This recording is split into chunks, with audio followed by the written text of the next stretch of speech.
Hello there. Good afternoon, everyone, live from the United Kingdom out there. As I say, thank you for tuning in. First off, I'd like to greet Dave T in the chat. Thank you, Dave T. Good to see you, sir, as always. It's a Sunday afternoon where you are, Sunday evening where I am. So it's going to be, I imagine it being a bit more of a quieter one. But I have to get this out just while it's still fresh because part one was yesterday and I didn't want to leave too big a gap. So thank you for coming. And what I'd like to do as well, I'm now going to just play a recap from yesterday just to touch on some of the subjects that we covered. So first off,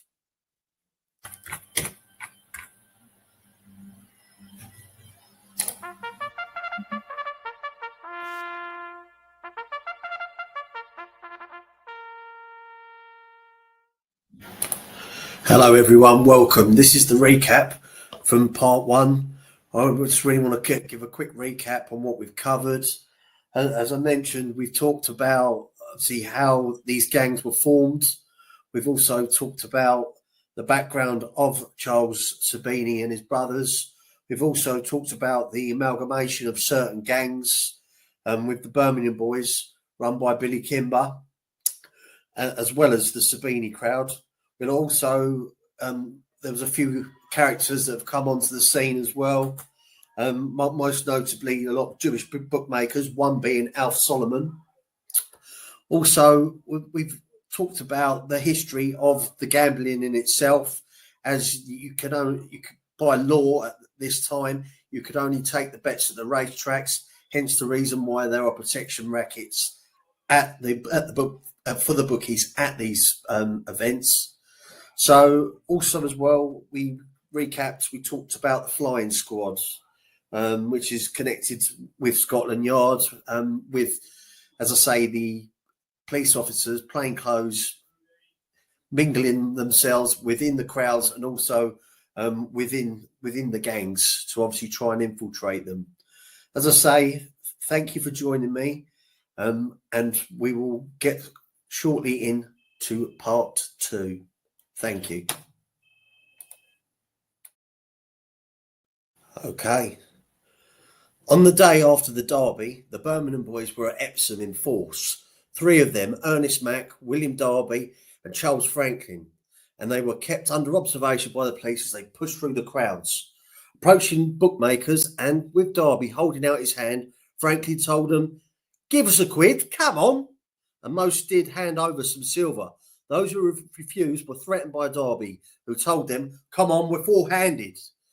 The sentences were surprising. William Darby, who appeared to be the prime mover, was fined £25, and while Mack was sentenced to 3 months imprisonment, so was Franklin, who had only been released from a sentence of 10 years penal servitude for shooting with intent to murder. So that was a hiccup for the Birmingham boys, but not one of mental importance, because there was still plenty of them left, and they were decided that the Levy brothers' arrest of the previous day would only be the hors d'oeuvre, the plat du jour of the Italian mob. Both opposing factions were at Epsom, so was the flying squad under the direction of Detective Inspector Stevens, who had sorted out Franklin and Co. Therefore, the Birmingham boys left the race meeting early and set off back towards London in vehicles which included a churubunk and a taxi at 4:30 p.m.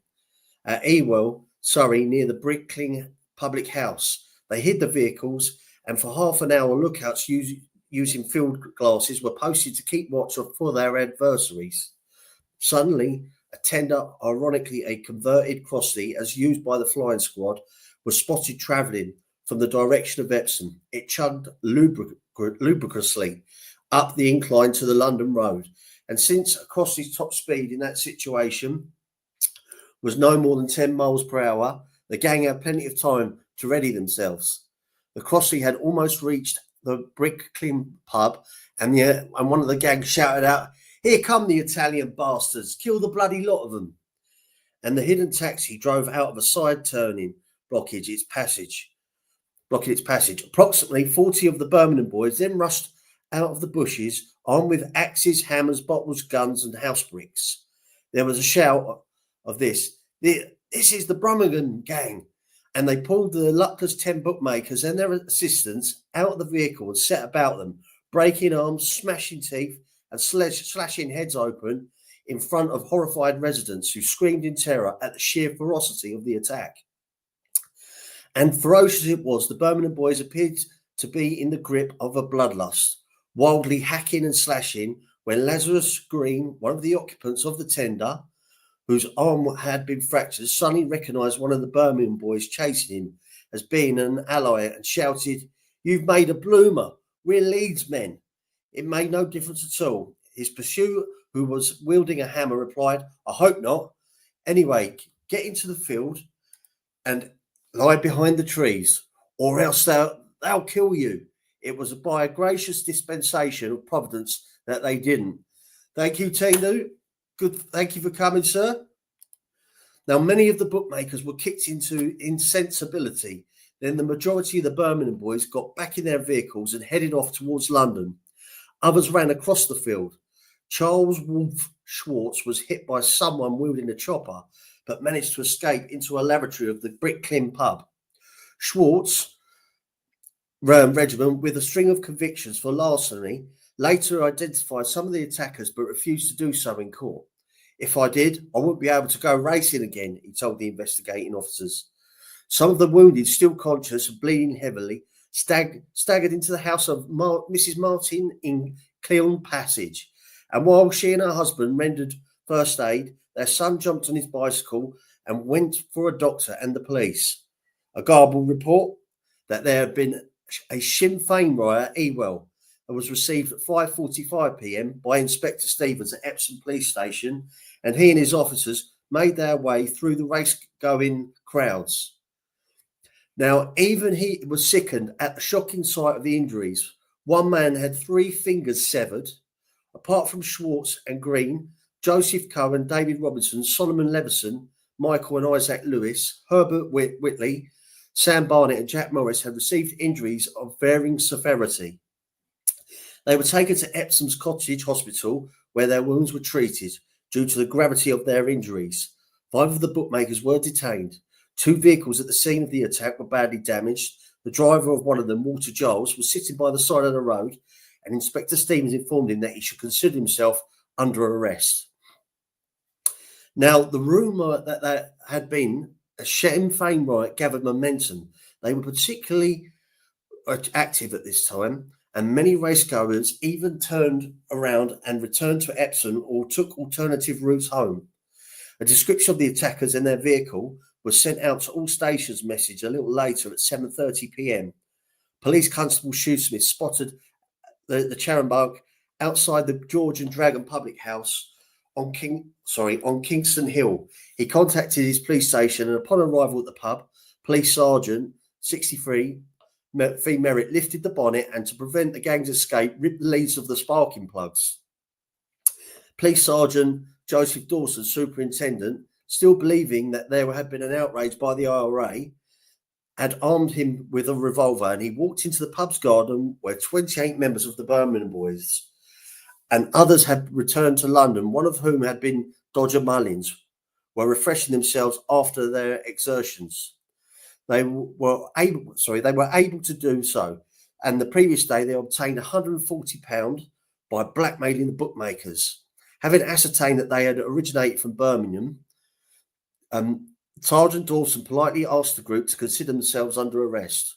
All 28 rose at one, but before they could rush him, Dawson drew his revolver, informed them, "I shall shoot first the first man who tries to escape," and held them there.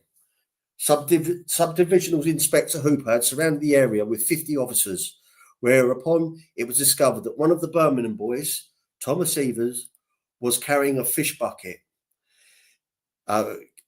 It was found to contain 2 hammers and a loaded Mauser pistol. Another of the gang was Henry Tuckey. Tried to hide a loaded Webley revolver, and other weapons were found concealed under the seats in the pub garden. Using the gang's chariot, the prisoners were taken to the Kingston police station in 2 shifts. it was considered the largest number of criminals ever arrested simultaneously in Kingston. Hello there, Slimony. Good to see you, my man. Thank you for coming. Now, the investigation was overseen by Divisional Detective Inspector James Barrett, and the following day, all but two of the gang were identified by witness to the attack. On the morning of the 3rd of June, a large crowd gathered at the police station to see the men leave for court. In fact, some of the crowd had been waiting for 6 hours. By noon, the numbers had increased massively to 1,500. And although it had been initially decided to use the gang's charabanc to convey them to the Epsom Police Court, common sense prevailed, and tenders were brought from the yard, plus 40 extra officers. The prisoners were rightly considered so dangerous that when they were taken to court in 7 motor vans, they were handcuffed and chained together, and cars and motorcycles accompanied the armed officers to and from the court. Now, by the time the convoy set off at 1:30 p.m, the crowd had all but disappeared, leaving just one or two interested folk, to whom the prisoners put on a show of defiance, smoking and acting with nonchalance. Some tried to cross-examine Inspector Stevens at their initial appearance. Those who had asked for bail were refused. Threats were continually made against Barrett's life, and he told the court that some of the bookmakers were so badly injured that they could not immediately assist in identifying the perpetrators. Now, when the accused were committed for trial at Surrey Sessions in Guildford, the dock had to be specially enlarged to contain them, and the charges: conspiracy to commit bodily harm to 10 persons, committing grievously bodily harm, and possessing firearms and ammunition, filled 12 pages of the indictment. 5 were found not guilty, but the rest were told by the trial judge, Mr. Justice Rowlett. This sort of blackguardism in charabancs by numbers of ruffians descending on the county and committing outrages, will be stamped out. And those with no previous convictions were weighed off first. Arthur Vincent, Thomas Conway, Ernest Hughes, William Golding and Thomas Tuckey each received 9 months hard labour. Barrett informed the court of the rest of the prisoners' past misdeeds. William Stringer, with 18 previous convictions, had managed to be convicted as an incorrigible rogue on the 3rd occasion when he was on the run from the army, and was now sentenced to 18 months hard labour. As Barrett later remarked, 1 or 2 had very bad records. They included Joseph Whitton, who since the age of 13 had been convicted on 13 occasions at the age of 21, had been sentenced to 4 years penal servitude, together with 15 strokes of the cat for robbery and violence. Now, during the First World War, he had deserted from the Worcestershire Regiment on 2 occasions and had been dishonourably discharged after being convicted of shop breaking in 1918. Barrett described him as being a violent, vicious and dangerous man. Whitton was sentenced to 3 years penal servitude, as was John Lee. It's difficult to imagine a more repellent pedigree than Lee's. In 1899, he had been convicted of manslaughter, for which he received a sentence of 18 months. In 1903 came a 3-year sentence for wounding and attempted murder, and at the time of his arrest, he was a convict on licence. Having been convicted of unlawfully and maliciously wounding a woman at Leeds Aziz in 1916. Now, John Allard had been convicted of manslaughter in 1911, having quarrelled with a man and threatened to bodge out his eyes. Allard ambushed him, knocked him down, continued to punch him, and made good his promise by thrusting the ferrule of his umbrella into the eye of the victim, who died the following day. Charged with murder, the jury accepted Allard's explanation that his victim had been the aggressor, but Allard notched up his 12th conviction. After hearing that amongst his many transgressions, 11 were for various assaults, the judge sentenced Allard to 7 years penal servitude. Now, therefore, Allard could probably consider himself fortunate not to have received 18 months hard labour on this occasion. Edward Banks, who the previous year had shot at Darby Sabini, was sentenced to 15 months hard labour. The same sentence was imposed on 34-year-old Edward Tuckey, and his brother Henry, 4 years older, received 18 months. As for the rest, it was imprisonment with hard labour for William Hayden, William Bayliss and William O'Brien and Thomas Evers. William O'Brien and Bayliss got 12 months each, and Thomas got 14 months. Now, amongst those acquitted was the deeply unpleasant William Cockney Bill Graham, a pimp who had served a 5-year sentence for wounding. Two more of those who walked free were Walter Giles, the taxi driver, and Frank Lane, the driver of the Charonback.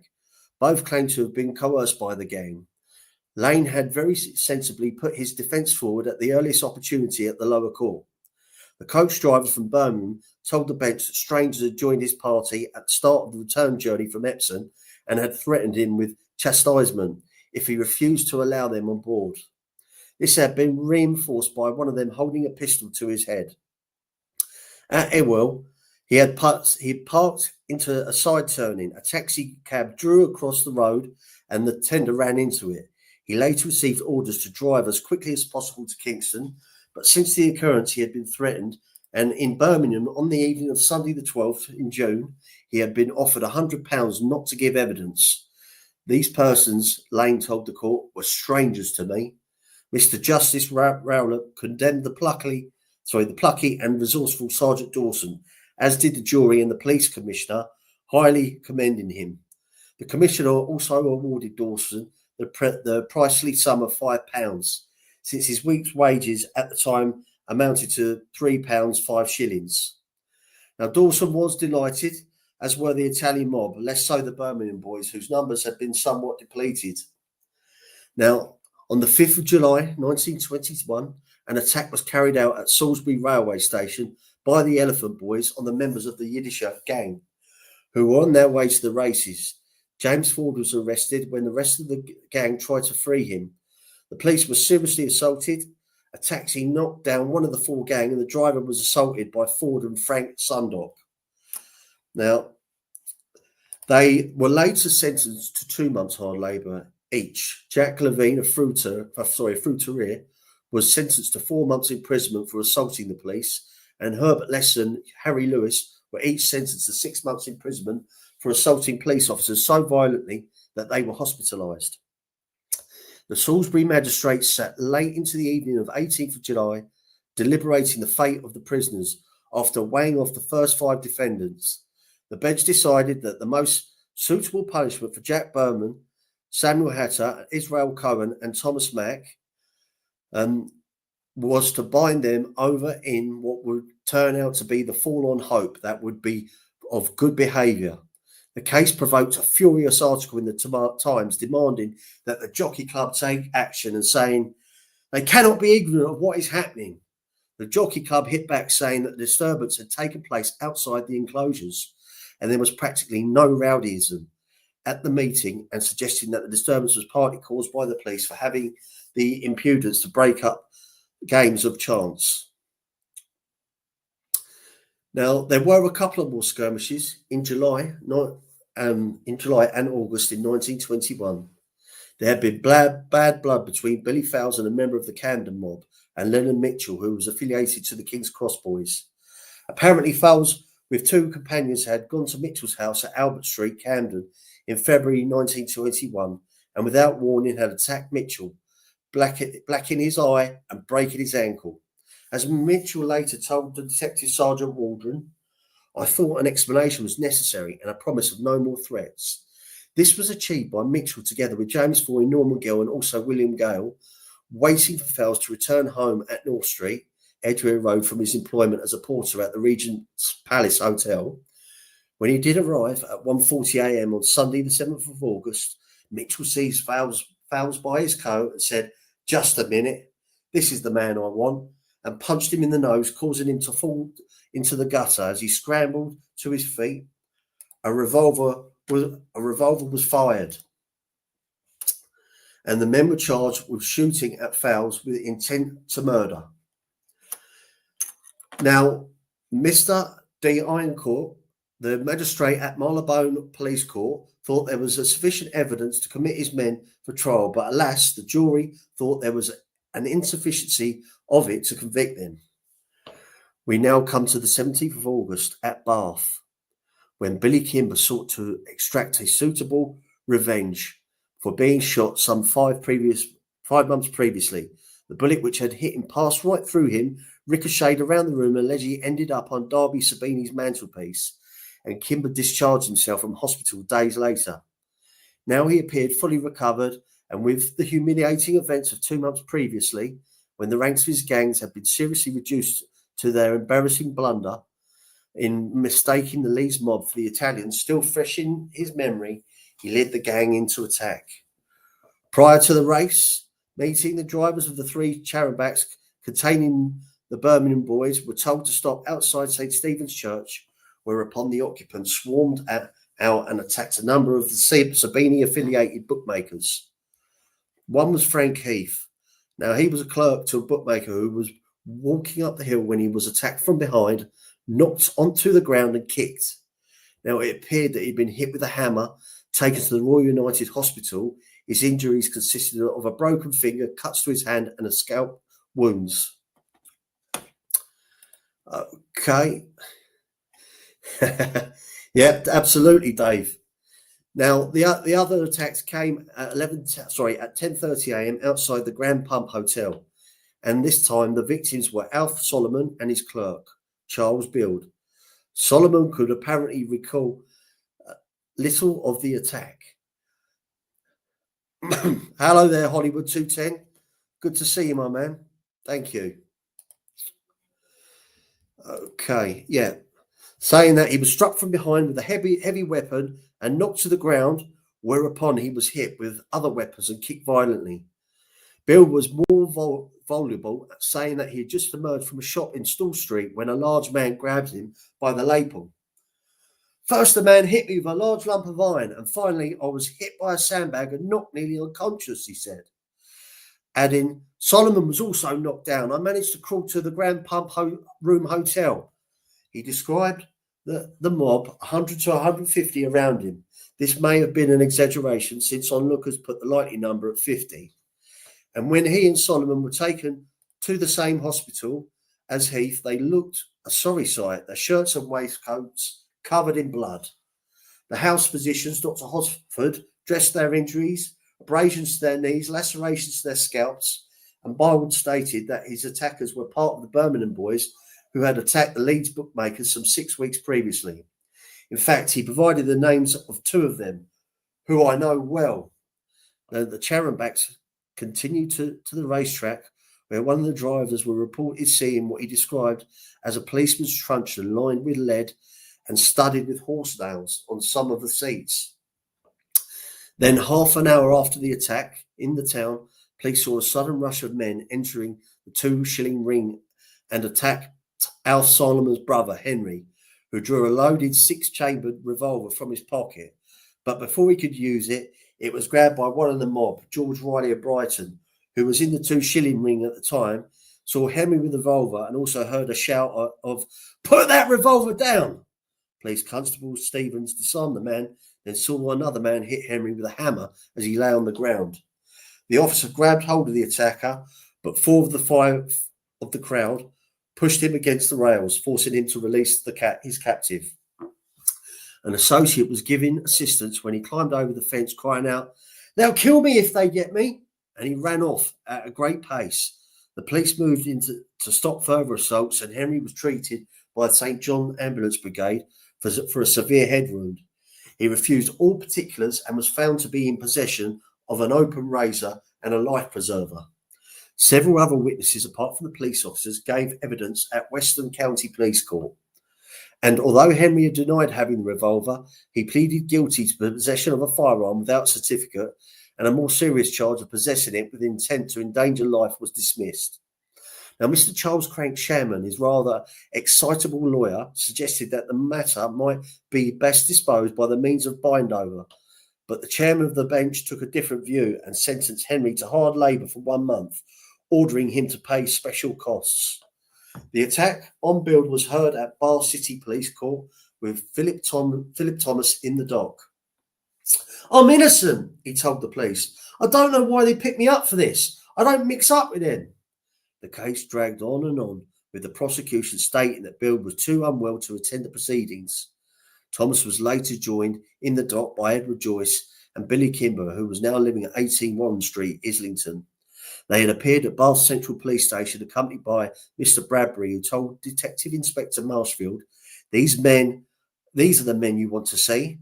Now, on the 8th of October, Mr. Sharman, who prosecuted in this case, in other words, he had previously defended a Sabini man and now prosecuted the Birmingham boys, failed to appear at court, so did Build. Now, a successful application was made that in the absence of the prosecutor and no evidence having been given against the three accused, the case would be dismissed. Of course, said the magistrate's clerk, Mr. E. Newton Fuller, the matter will go to the Director of Public Prosecutions. But in the event, no further action was taken. Okay. Right.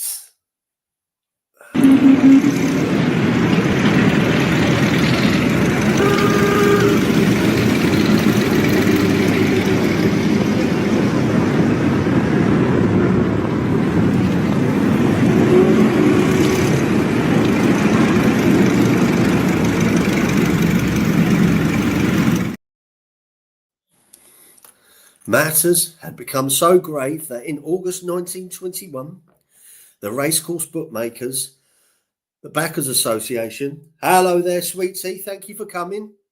Good to see you. No problem at all. Okay, and with this, the Bookmakers Backers Association was formed to protect southern punters and bookmakers from attacks. It appeared to be a step in the right direction, but neither the Jockey Club nor the police could provide adequate assistance. Hello there, ALV. Good to see you. And Walter Beresford, the club's president, employed the worst racecourse scoundrels to staff the association. His vice president was Eddie Emanuel, and Eddie Emanuel's son, Philip, was one of the 8 stewards hired at £6 per week. Others were Darby Sabini, Alf White, and Fred Gilbert. Harry Boy Sabini had already been employed at the Beresford's clerk.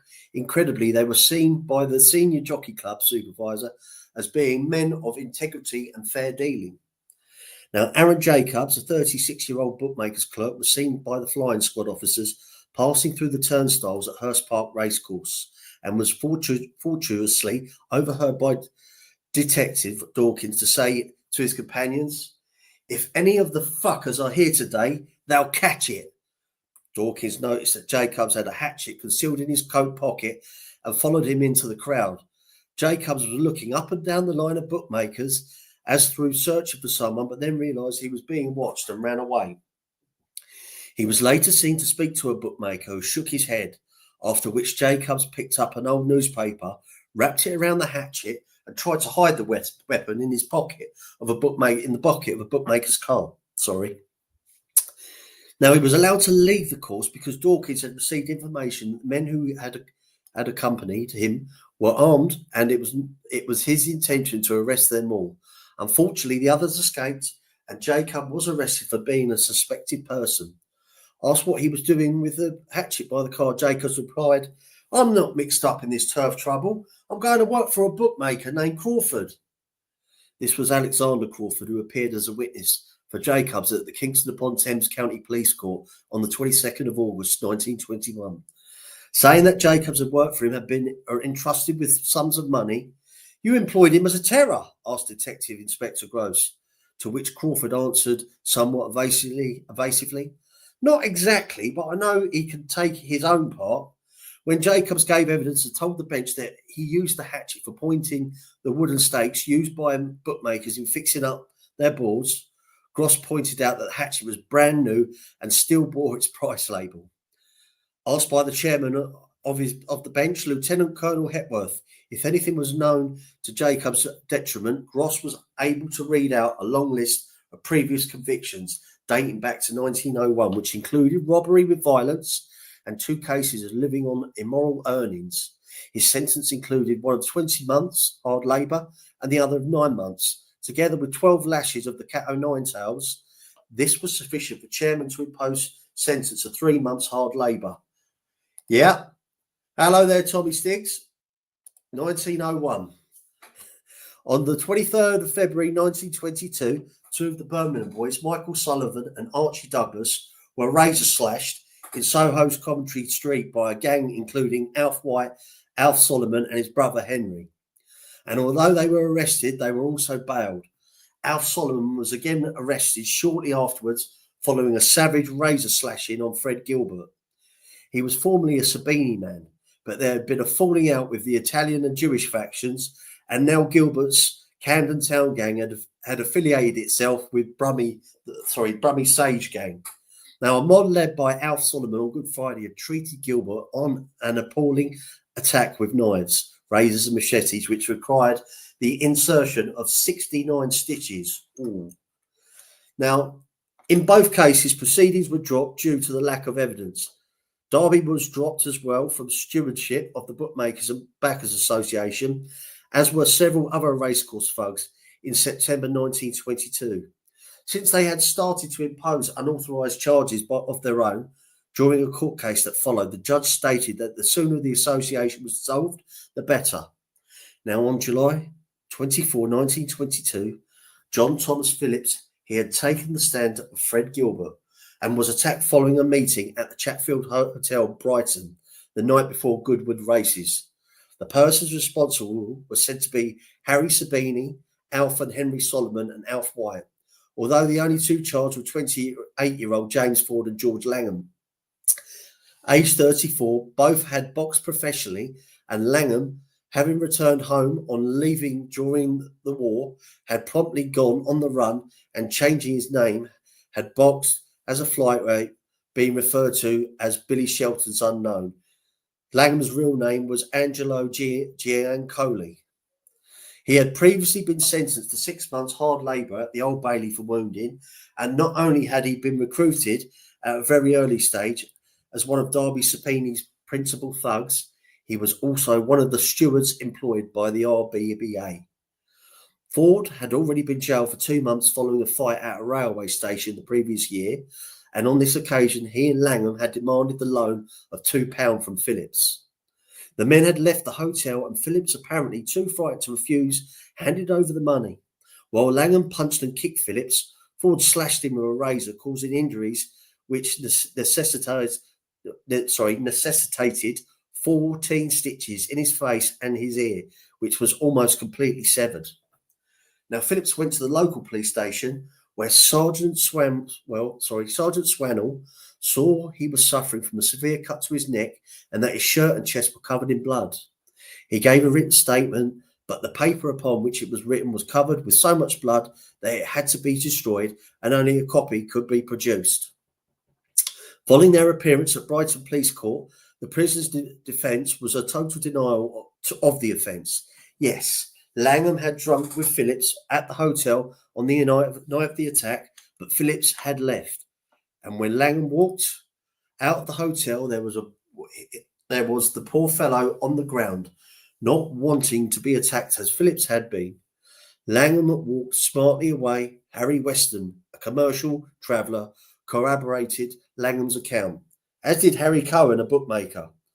Ford said that he knew nothing of the affair until the following day at Goodwood races, where he heard that the police were looking for him, at which point he immediately went to Brighton police station to state that he knew nothing about the matter. He denied being in the hotel of the night of the attack. Solomon Cohen, a bookmaker, corroborated this, and Ford further stated, "A friend of Phillips named Gilbert is an enemy of mine. He got Phillips to frame the case up against me and Langham." But Fred Gilbert had been in Phillips's company at the time of the attack. He was an important prosecution witness. So was he. Mr. J. Arthur Davis prosecuted the case, provided the answer that he asked for the court for adjournment, saying, "My principal witness was shot in Camden Town on Saturday night." Now, there had been a shooting in Camden Town, but much more had happened prior to the dramatic announcement in court. 4 days after John Phillips' wounding, John, his brother Arthur, together with Fred Gilbert, Joseph Jackson, William Edwards, George Baker, he was also known as Lawrence Tobin, and a number of others went in search not only for John Phillips' attackers, but of anyone associated with them. They were a desperate bunch. 40-year-old Edwards from Hoxton, he was later described as being a Sabini man, although this seemed extremely unlikely. Possessed 18 convictions for larceny and assaulting the police.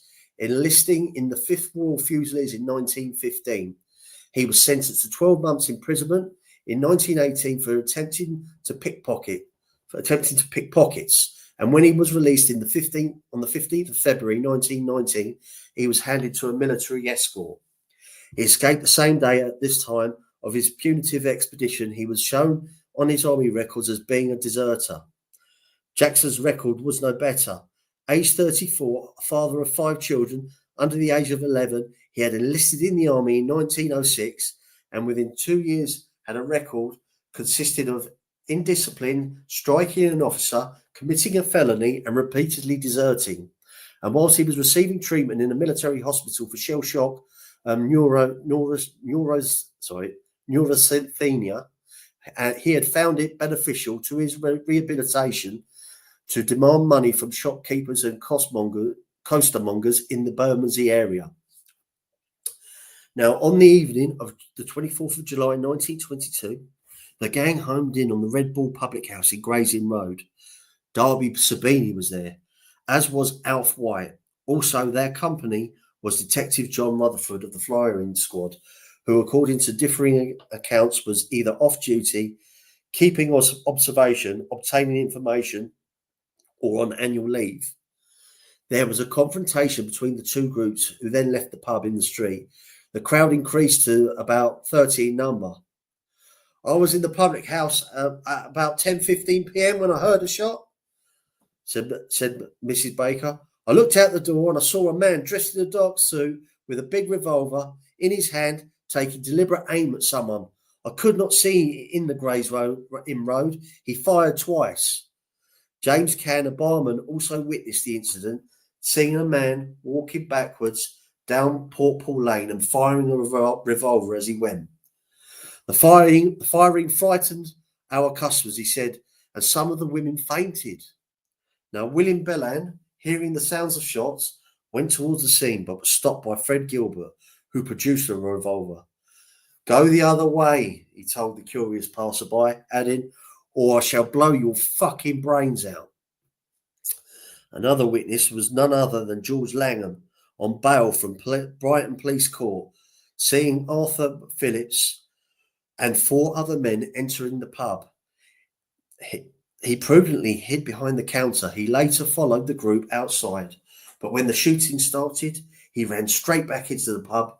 Later, he untruthfully told the juror at the Old Bailey that he was not a member of the Sabini gang. Out in the street, it was pandemonium. Shooting had started, and Rutherford ran out into the street, saw the men brandishing firearms, and heard Baker, who had recognised Rutherford, shout, "Shoot them!" At a distance of 15 yards, he fired at him, the same time shouting, "Let him have one." Now, Detective Herbert Corey ran up and told Rutherford, "I'm with you, Jack," and the 2 officers, blowing their whistles, followed the men through various streets, with uniformed officers joining in the chase.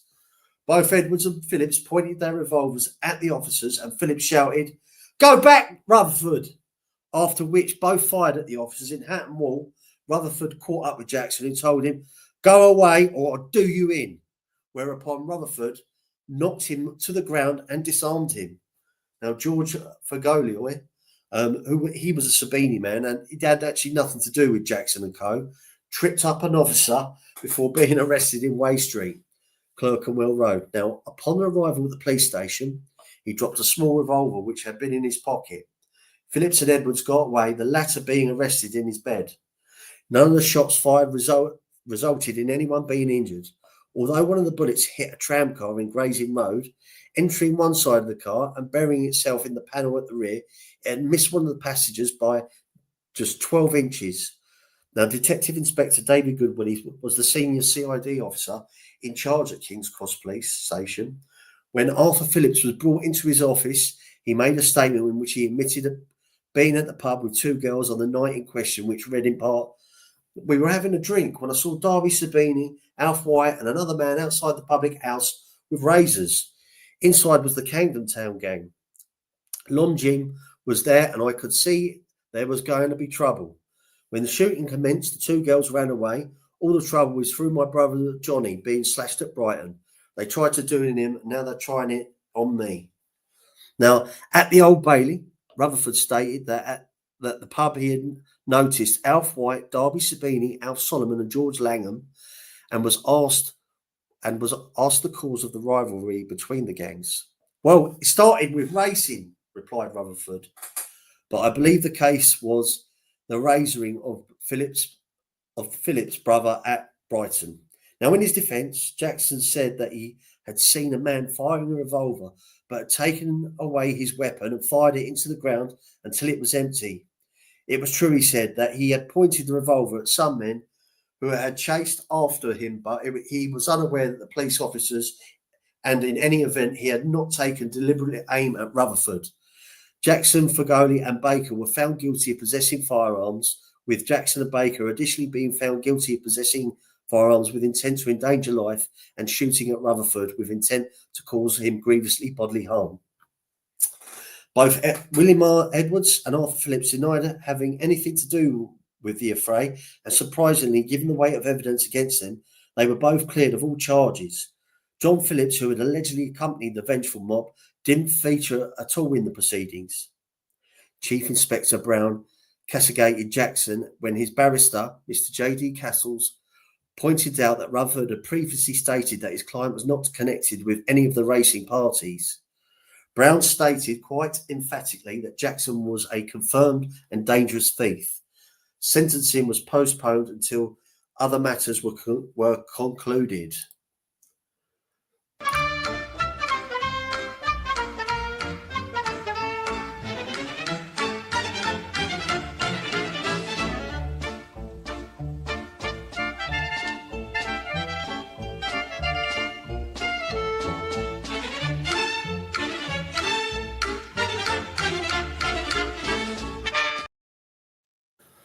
Now, there was plenty going on regarding the Sabinis and Fred Gilbert, but we could take a break just for that for a moment, because it was time to mention Pasqualino Papa, Darby Sabini's right-hand man, who was born in 1894. I knew you'd like that, T-Do. Now, his first serious brush with the law came 6 days after the thrilling events in Gray's Inn Road, not a million miles away in Rosebery Avenue, after Joseph Dasher had boarded a tramcar. Dasher suddenly felt a blow on the back of his head and a pain in his left hip. He had been struck with a hammer and stabbed with a knife. Now, turning, he saw that Papa had been responsible for his injuries, and Papa struck out with the hammer again before running off. Dasher was taken to the Royal Free Hospital, where he was seen by Detective Sergeant Woods from E Division and provided him with a statement. Papa was arrested, denied any knowledge of the attack, and was put up for identification, charged and released on bail. This was rather unfortunate because on the 14th of August, Dasher was threatened by Papa and two associates. As to his likely fate, he gave evidence. On the 17th of August, Mr. Bingley, at the magistrate at Clerkenwell Police Court, committed Papa in custody to stand his trial at the Old Bailey, where on the 12th of September 1922, he was sentenced to 6 months hard labour. Precisely what had triggered the attack was unclear. Papa was, of course, a Sabini man, and although Dasher denied that he was one of the Holloway gang, it was quite possible that he was. The two men knew each other from boxing circles, so apart from the animosity between the two factions, it could well be that Papa, seeing Dasher boarding the tramcar, thought that his was a heavy sent opportunity to disable one of the enemy. Now, Papa was released in time to win a technical knockout match at the Wallen Green Baths in Fulham against George Passetto on the 28th of March 1923, and to go on to box in 11 more contests. Perhaps his licence wasn't pulled because the National Sporting Club, the precursor of the Boxing Board of Control, knew him as Bert Marsh instead of by his baptismal name. But while Papa was on remand, Dasher had problems of his own. By the 27th of August, he had recovered sufficiently from the injuries inflicted upon him a month previously, because in Brooksby Street, Islington, he accosted Arthur Pobjoy, a bookmaker's clerk, and said, "Give me £1." When Pobjoy stated that he had no money, Dasher punched him in the eye, knocking him to the ground and kicking him in the shoulder before putting his hand inside his pocket. Pobjoy pushed the hand away and dashed off. Now, Detective Sergeant Appleby told Mr. Gill, the magistrate at Clerkenwell Police Court, that the whole matter was mixed up because Dash was prosecuting one of the Sabini gang. And while Dash had protested once more he was nothing to do with the Holloway gang, he was committed to the Old Bailey to stand trial for his assault with intent to rob. Now, back to the trials and tribulations of Fred Gilbert and co. Gilbert had not been arrested for the affrays in Gray's Inn Road, but on the 1st of August, he and Fred Brett and Harry Margolis, a bookmaker's clerk, who was walking home across Claremont Square, Gilbert asked, "Are you Harry Margolis?" To which Margolis replied, "If you know who I am, you have heard I have just got out of serious trouble." The trouble referred to was this: Margolis, a professional thief, had been convicted of shop breaking and sentenced to 3 years penal servitude. But at the Court of Appeal, Mr. Justice Darling and others agreed that the insufficient evidence to support his conviction was quashed it. Now, 1 week after Margolis providentially released, Gilbert produced a revolver and said, "I'll blow your brains out. You've got to stop this cutting business." That's a direct reference to the assault which had been carried out on him. And Brett chimed in by saying to Gilbert, "Give him one," pushing the revolver in Margolis' face. Gilbert said, "Give me a tenner and I'll let you go." "Don't shoot for the sake of my wife and kiddies," pleaded Margolis. And when the men momentarily stood aside, he seized the opportunity to escape, but not for long. He was again threatened on the 14th of August at Nottingham by the same men, plus George Brummy Sage, Billy Kimber's mentor. Sage had first been convicted of larceny when he was sentenced to 2 years later, and he was sentenced to 9 months hard labour, and in 1906 he was convicted in the name of William Johnson for shop breaking and sent to a penal servitude for 5 years. Now in Nottingham, he was present when Gilbert drew a revolver from his pocket and told Margolis, "Give me that tenner. I've got you on our manor now. We're 50-handed tonight. We mean to fight to the finish." Gilbert then saw him again 5 days later at the Rising Sun pub at Waterloo. On this occasion, Margolis was accompanied by Jack Dooloo, a bookmaker, and while Brett took a butcher's knife from his sleeve and held it against Dooloo's throat, saying, "Shall I do him, Sage?" Sage grabbed hold of Margolis and said, "This is one of the bastards. Do him, Fred, through the guts." Gilbert again demanded a tenner from Margolis and pulling out a revolver said, "This is for Alf White, Sabini and Spider. We're going to be the top dogs tonight." At the same time and place, Samuel Samuels, a commission agent, was returning from the races when he was confronted by Brummy Sage, who said, "You Jew bastard, you're one of the cunts we're going to do. You're a fucking bastard Jew, and we're going to do you and the Italians and stop you going racing. Did you win any money? Give me some." When Samuels replied that he hadn't any, he noticed that Gilbert had a hand in his pocket with the butt end of the revolver protruding from it. Then Michael Sullivan, one of the Birmingham boys who had been razor slashed 6 months previously, entered the pub saying, "Leave them alone. They'll do later." And Sage told the bookmakers, "If you don't want to get done, you better get out of here as quick as you can." When the 3 men were arrested, Inspector Goodwillie stated that when charged, Sage replied, "What after I say? I will say to my solicitor."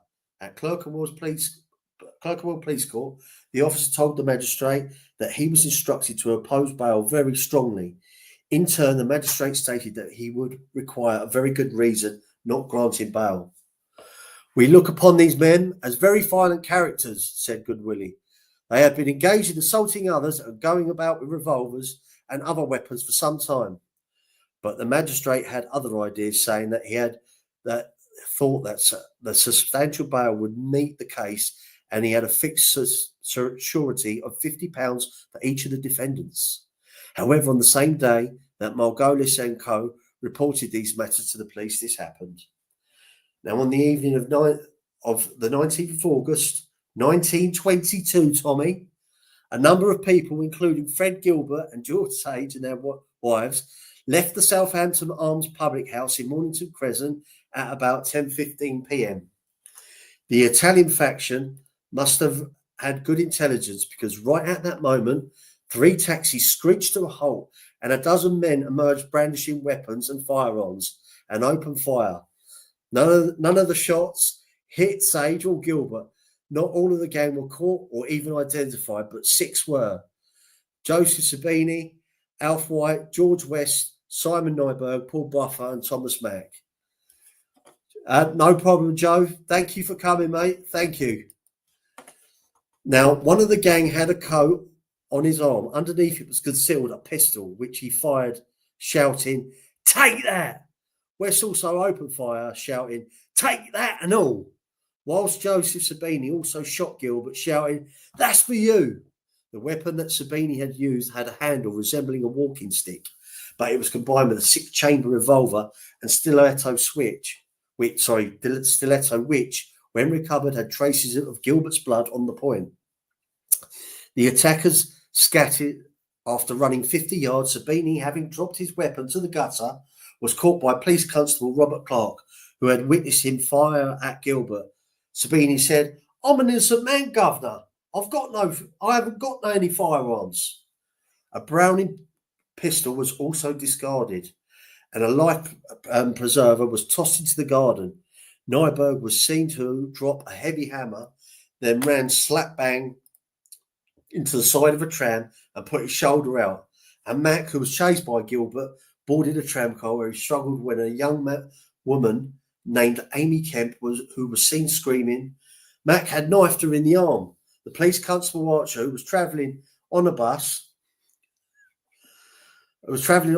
hearing whistles blown as well as the commotion, stopped the bus and boarded the tram. "Hello, Mike F. Thank you." So, boarded the tram. Now, a crowd gathered, and when they saw Mac, there was a shout of, "There he is, let's kill him."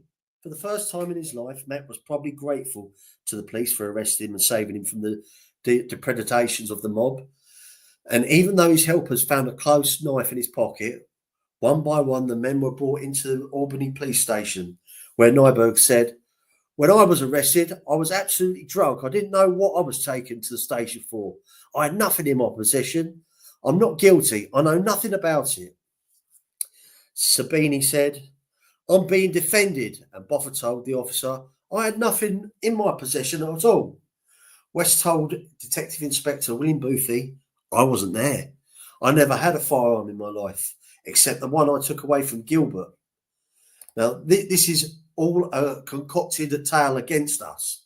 He then made a written statement which he denied he was taking any part in the affray, saying, in part, on return from Hurst Park races, I was warned that a gang of 30 were looking for me and meant to do me in. Friends smuggled me into a taxi cab and I drove to the Strand, where I gave information to Inspector Gross. What West did not mention in the statement was that he got into the taxi at the scene. A police constable jumped onto the cab's running board and told the driver to disregard the address that West had given him and gave him direct to the Albany police station. When the 6 men appeared at Marylebone Police Court on the 22nd of August to be remanded, the matter was considered so serious that, as well as Inspector Boothie appearing for the police, one of the big guns were also in attendance. Detective Chief Inspector Arthur Neal, known as Trooper Neal because of his lugubrious expression, was a very fine officer who had a charge of a central North London. Now, when Boothie opposed bail for the men, saying that if they were liberated, they would be in danger from people of their own class. Now, it caused Mr. Sharman to sneer. This is an extraordinary reason for opposing bail. There are many thousands of police in London, and yet they could not protect these men from persons who may attack them. Neil, who had been responsible for severing Kolowski's to the gallows for 3 murders, and to his dying day believed him to be Jack the Ripper, stepped into the breach and firmly told the magistrate that definitive evidence would be forthcoming that Sabini and West had fired shots at Gilbert and Sage, and the 6 men were remanded in custody. So were Gilbert and Sage, now charged with blackmailing Margolis. A new charge had been added to the former one of the shooting with intent to murder Gilbert and Sage. It was being concerned, but together in riotously and tumultuously, assembling together to the terror of people in Mornington Crescent. And when Gilbert was asked by the magistrate, Mr. Simmons, were you hit when Sabini fired? Gilbert took the opportunity to reply, no, I've been wounded by these men before, though, and I had to have 17 stitches. He took the opportunity to add that when he had gone to Brighton on the 2nd of August to give evidence in the case of John Phillips, he was threatened by Darby and Harry Sabini. Did you prosecute then? Asked Sharman. But it provided an opening for Gilbert to reply, no, I didn't even prosecute on Good Friday when they cut me about. So I had to have 17 stitches. Now, Harry Sabini had also been arrested, charged with assaulting Fred Gilbert by pointing an automatic pistol at him and threatening to murder him at Paddington Station on the 29th of August. 10 days after the shooting, he was remanded on bail. This matter will be left for now, otherwise details which are already complicated enough will well become more perplexing. But now matters started to become unglued in the prosecution's case, which was led by Mr. Percival Clark for the Director of Public Prosecutions. George Sage, who admitted he had several convictions, was in the witness box and described how 4 of the 5 men got out of the taxi and shots were fired. 2 of the men in the taxi were White and West, or so he had initially thought. Now he was not so sure. Were the shots fired by anybody who got out of the taxi? Asked the magistrate, to which Sage replied, I can't tell you that. Did you make a statement to the police the next day? Asked Mr. Clark. And Sage replied, yes, but I have to withdraw the statement. I'm now giving evidence in reply. So what you asking me? When you made this statement, asked the magistrate, were the facts fresh in your mind? No, replied Sage. I've been drinking. Can you recall who fired the shot? Asked Mr. Clark. I was given to understand it was 2 North Country people. Who at the time did you think it was? White and West? Yes, until I was told. Now the questions came thick and fast, with Sage saying that what he'd said in his statement was true, according to his beliefs then, and the magistrate telling him that he was obviously trying to mislead the court and giving the prosecution permission to treat him as a hostile witness. The solicitor, Mr. J.A. Davis, who had been keeping a watching brief on behalf of Gilbert and Sage, realised as he had the whole court that business definitely of the monkey variety was being conducted, and he withdrew. As far as Sage was concerned from the case, however, that was just the start of the shenanigans. Police Constable William Watmore had given evidence on the night of the affray. He had seen Joseph Sabini take the pistol from his inside pocket. He agreed that the jacket that Sabini was wearing in court was similar to the one he was wearing on the night. Sabini's counsel, Mr. Myers, challenged the constable to find the jacket's inside pocket and then pointed out there was none. The officer was obliged to agree. Now, an investigation was swiftly carried out by former flying squad stalwart Detective Inspector Walter Hambrook, who was in the court's waiting room, accused Harry Sabini of exchanging jackets and waistcoats with his brother Joseph. I'm sorry, Mr. Hambrook, replied Harry. I hope it won't get any of the men into trouble. We exchanged clothes in the lavatory. Joseph Sabini told Hambrook, what the boy says is right. We didn't mean any harm. It was now revealed that the inside coat that Harry was now wearing was a pocket exactly as Watmore described. For once, the prisoners had scored an own goal because it enabled Mr. Clark to say, you may recall that he was wearing a grey suit and that his brother, Harry Sabini, has just been bound over another charge was present in court for his sureties. This is an illustration of the craft to which a person may take refuge in the position of Sabini. In those circumstances, given the amount of chicanery going on, it is somewhat surprising that the brothers Sabini were not charged with the conspiracy to pervert the course of justice. Perhaps this was because they would have been necessitated them being joined them in the dock by the slimy Mr. Harry Myers, who was quick to inform the court that he was cross-examining Peace Watmore. He had not the slightest idea that the jackets had been changed.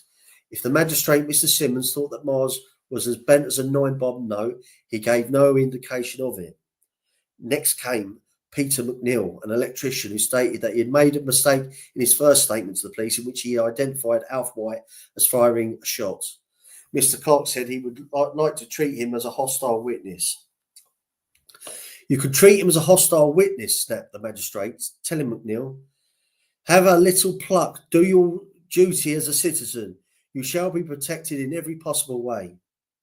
Now another witness, James Camp, declined to give his address and then gave evidence which, when he was cross-examined, proved to be entirely different from his police statement. And the magistrate said that he would not treat him as a hostile witness, and that would be a question to be decided at the trial. Mr. Clark produced a statement made by George Sage's wife Ellen and made several attempts to determine whether or not it was true, until the exasperated magistrate told her would send her to prison for contempt if she refused to answer. Hello there, Marta. Good to see you. Thank you for coming. Eventually, she said it was true, but when Mr. Clark quoted from her statement, a man I know as Thomas and White fired shots at my husband and Gilbert, she said that she hadn't seen White fire, and when Mr. Clark asked, was the statement true or not, she replied, it was not true. Cross-examined, she said that West was not one of the men who got out of the taxi, and the magistrate accused her of being a person who was totally careless with the truth and saying something that someone had asked her to say. Just to make his meaning unequivocally clear, he added that you are an absolutely untrustworthy witness. Have you been offered any money to alter your story? Asked Mr. Clark. She replied, no, not by anybody, but it did not sound particularly convincing anymore. And her answer did after he asked, how have you got your living since your husband has been in prison? She then replied, pawning and selling things. So far, the incident has been a shocking tale of attempts to pervert the course of justice on a grand scale, not only by the prisoners in the dock, but by the prosecution witnesses as well. And never fear, there will be much more of the same when we reach the trial at the Old Bailey. But not only that, we have the lawyer, Myers, attempting to deliberately mislead the court. In the matter of the jacket that Joseph Sabini was wearing, and that there was also the matter of the tricky Mr. Sharman, who inevitably appeared on behalf of the Sabinis and their associates. Sharman was born in 1850 and obtained a little more than articles as a solicitor. In 1888, he was acquitted of misappropriation of funds that was suspended by the Law Society for 2 years. This, by the way, is a bit of a spoiler. You can guess what's coming next. Sharman, from his offices in Stratford, as well as concocting defences for his clients, was a full-time fence. In addition, he was in cahoots with another highly dodgy solicitor named William Copper Hobbs, a blackmailer and forger, who in 1920 was sentenced to 2 years hard labour for conspiracy. In 1925, a further 2 years for blackmail, and finally 1938 to 5 years for penal servitude for forgery. In 1922, some of the contents of the mailbag, which had been stolen on a train between London and Liverpool, were cashed by Sharman. Despite being identified by a bank clerk, Sharman walked free, and 1 month later, another mailbag was stolen from a train, this time between Birmingham and London, and a Quebec Railway stock certificate for $900 was found in Sharman's office. Once more, like so many of his clients, he walked free. But 2 years later, matters changed dramatically. There was no change in the modus operandi of the cooks. One more, a mailbag was stolen from Bristol to to Paddington train, and when a £50 Mexican share certificate was sold by someone matching his description in Manchester, Sharman provided an alibi that on that day in question he was home all day. But when war bonds were from the same main bag were sold in Canada, 9 people identified Sharman as the seller, and he duly appeared at the Old Bailey in 1925, charged with conspiracy to steal and receive mail bags. Sharman was then aged 75, and Mr. Justice Salter told him, "If you were a younger man, I would have sent you to penal servitude for 7 years." Instead, Sharman went down for 3 years, being sent to penal servitude, aged 75 in Sharman's case and 74 in Hobbs. Can't even be too pleasant, given the rocks had to be broken up in Dartmoor quarries. Both incredibly survived their sentences. Back now to the more common or garden criminals who were committed in custody to the Old Bailey. It was made clear to the jury by Mr. Clark that some witnesses, perhaps through fear, might be somewhat nervous about giving in their evidence. What he did not say was the others would be lying their heads off, although that was how Mr. Justice Roach interpreted matters when he said that Ellen Sage and Fred Gilbert were hostile to the prosecution, meaning that the statements which they made to the police could read in court. "Has anybody frightened you?" asked Mr. Castle, who defended Mr. White. "No, sir," dutifully replied by Ellen Sage. "I have not seen a soul." "And your evidence today is freely given, is it true?" "Yes." After the statement of William White was read, he was a hostile witness. Having materially altered his statement, Mr. Fulton appeared from West, asked, "How come you said what you said?" "I was so bitter against these people firing at us. What I would have said anything that night," he replied. "But when did you cease to be bitter towards them?" "I realised next morning what lies I had told." James Camp denied that he had been threatened by anybody, but during cross-examination, he stated that he was not comfortable. This caused general hilarity in court, mainly because those who were amused were aware that Peter and Jimmy McNeil had already been acquitted of attacking Camp to ensure that his memory would have been more unreliable than before. The judge was less than amused, saying this was no laughing matter. It is a matter of the gravest possible import when witnesses after witness come here, obviously afraid, obviously uncomfortable. Summing up, Mr. Justice Roach said that George West had put up an alibi and been completely made out, and he should be acquitted. Sabini and White were found guilty of shooting with intent to cause grievous bodily harm, unlawful possession of firearms, and a riotous assembly. Nyberg was found guilty of a riotous assembly, and as was Mack, plus unlawfully wounding Amy Kemp on the tramcar.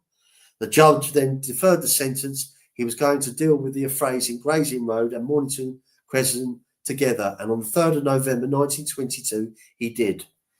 He stated, "I'm going to teach these people to act through the police and rely on them for protection, and as far as I can to stop people taking the law into their own hands." Now, dealing with the Gray's Inn Road court case first, he sentenced Baker, who was with Jackson and had been convicted of possessing firearms with intent to endanger life, plus shooting at Rutherford, to 5 years penal servitude.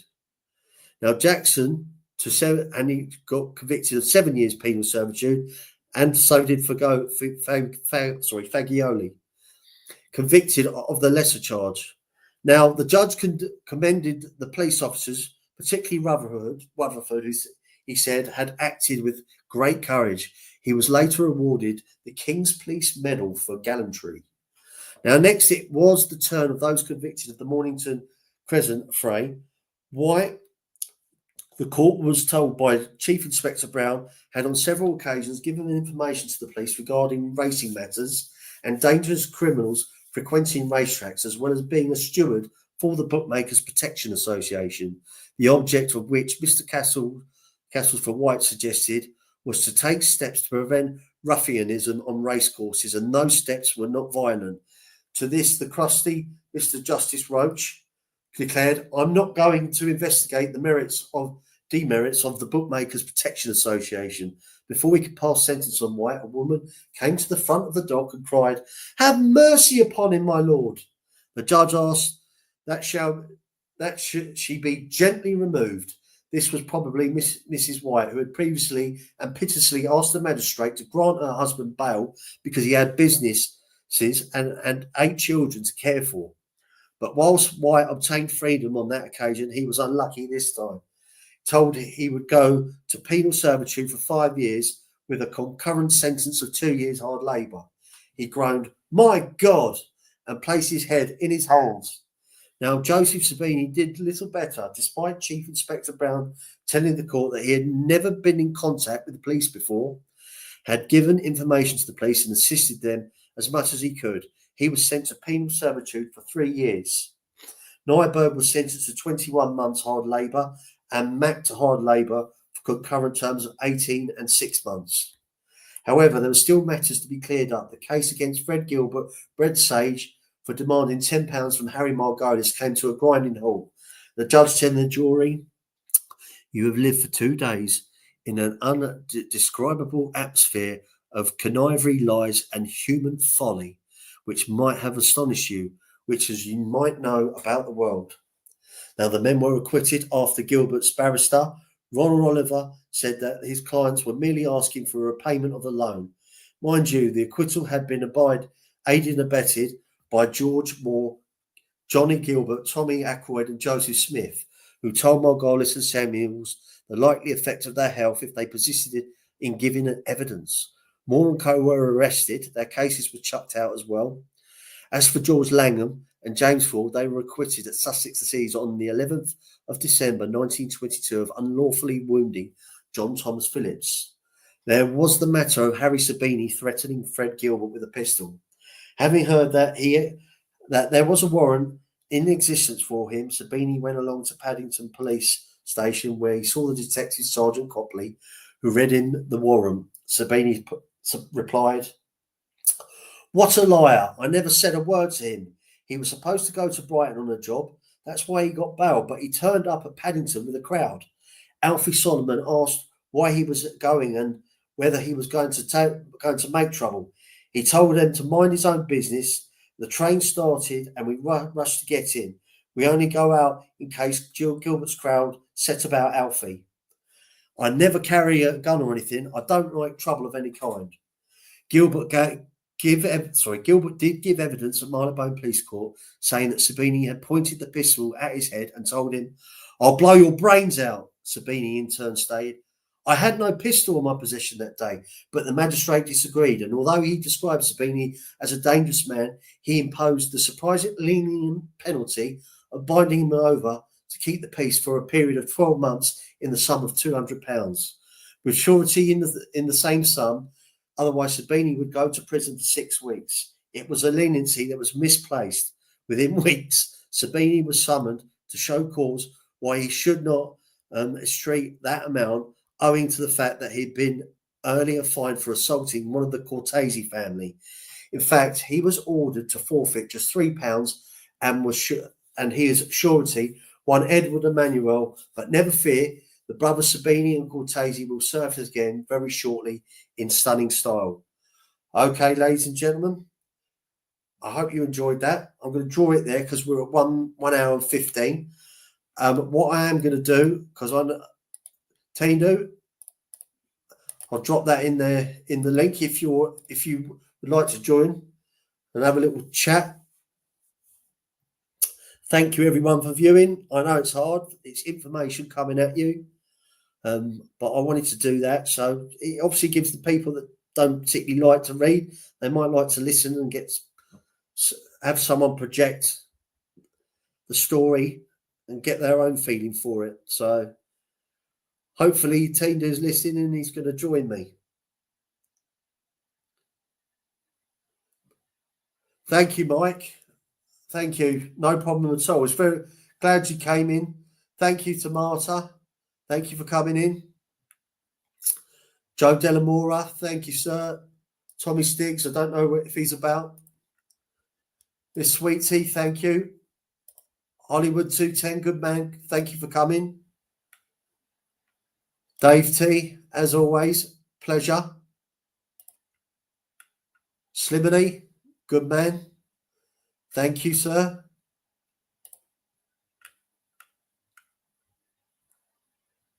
I'm just going to give Tina a chance. Let's do this.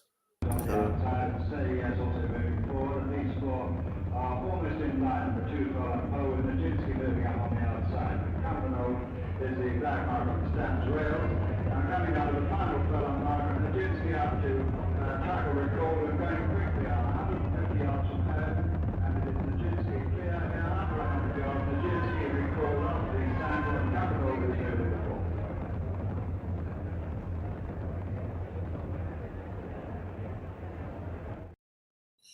Tindu, how you doing, my man? You should. Okay, good stuff. I was a bit of a delay. How you doing? Hey, can you hear me? I can hear you. You can hear me. Oh yeah. Okay. I know. It looked like you were. I know. I was quite fast in that, but did you manage to digest? It looked like you were freezing a second. Oh right. Yeah, it's probably a bit. Oh yeah. Oh yeah. Well. Yeah, it's good now. It's good now. No, great show. Great show. I sat back after dinner a little bit and I listened. So I've still got another part. So I'm going to try and jump on because I don't want to leave big gaps because obviously, as you know, if you walk away from it, then you got to quite do the recap. But if I get the at least the Sabini part done, which is what I really want to focus on. I won't go too far into that. Right. Just sort of story up. But I just obviously because most of you, I haven't seen my chat. You're from the United States, and I wanted just to give you an insight, sort of about around that part of the early 20th century, around the racetracks. We had back then similar gambling laws to what you probably got now, in the sense that I know that Tommy mentioned that you can do a bet, but you have to go to the racetrack itself. Yes. Yeah. Place bet. It sounds as like, and that's what we had back then, before betting shops started appearing left, right, and centre. Right. No, I seem to love the racetrack. Oh, so all that was so interesting, James. And I loved when you got into they flew helicopters, but had no radios, and they were gone. Oh yeah, it was like good stuff. I'm actually surprised myself. I didn't realise how violent. And by the way, everyone that was watching, apologies for the bad language. I don't swear, but that's what they said at the time, and I have to get in the moment. I've got to captivate it by saying. So we've got to be real here. A lot of these guys, these were street guys. It was a very poor time in England as well. So you have to remember, sometimes you have to swear to get the point of the story over quick and fast. If that's what they said, that's what they said, and yeah. You have to do that. You have to try because what I want to do when you're sort of taking it from a book and you're projecting it out the way I am, you want people to be able to build the picture in their head. Correct. No, it was great. It was great. Then you give out a couple little videos and some pictures so you could image it. Then good. It came good. Oh no, it was nice. I like to do those slides as well because when they're on, it gives me a chance to have a drink of water. Just obviously I know what you mean there, buddy. Aye. Especially you talk, when you're doing a story, you just keep going, you want to keep the people listening too. So. I know. I try and put on the voices when the old speech marks go out, just to a bit of tone of voice, a bit of change, just to try and get everyone his attention. And not only that as well, sometimes when a real bad word comes out, people go, what? Or someone's getting their throat slashed or their brains blown out. That usually wakes them up again. No, of course. Well, but that's what all the movies are about. You know, they get to shut Exactly. the TV. They get to shut the TV off at the end of the movie. Those guys don't. They're not the ones that get their neck slashed, their eyes poked out with an umbrella. Yeah, Jesus. oh, wow. Well, that was painful. Was Oh, going and he yeah. died from that. I can Was it mad? imagine. Straight through the eye into the brain. Yeah, yeah. That's a lethal weapon, an umbrella. And especially, you know, England, London, they got the best umbrellas in the world. Oh, They the do. umbrellas with like a point on top like that, you know, Yeah. we used as a spear. Right, right. I used to love the Avengers, Yeah, James. Oh, that with what's her name? I used to love it. I'd watch it all the time when it came on when I was a kid.